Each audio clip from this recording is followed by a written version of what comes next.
Hello guys, in this tutorial you will learn how you can enable an end-to-end encryption for messages and emails you send via Thunderbird, for example, with your associated email address. So let us guide you through this. Launch the Thunderbird app on your PC or laptop. Make sure that you're logged in with the associated and linked email address.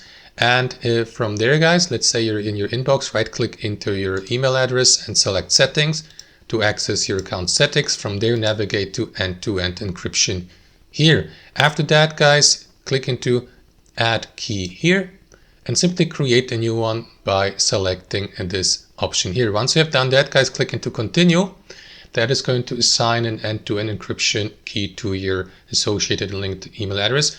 After that, guys, don't forget to enable encryption also for new messages if you'd like to use this as a default settings. And that's basically it. Of course, you can always go through these advanced settings, like for example, encrypting the subject or store draft messages in encrypted format.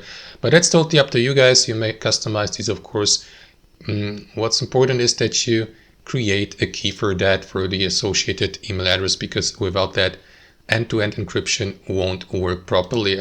Also, guys, once you have acquired that key, you may enable automatic end-to-end encryption for emails through your account settings. To do that, navigate to this gear icon in the bottom left corner, click into Settings here, or that is going to redirect you to Settings, and here navigate to Privacy and Security. Scroll all the way down to the email end-to-end encryption, and here, guys, simply enable automatic encryption whenever possible. As you can see, it is on default not enabled, but you can enable it anytime, and that's how it works here on Thunderbird, guys. Thanks for watching, and I'll see you next time.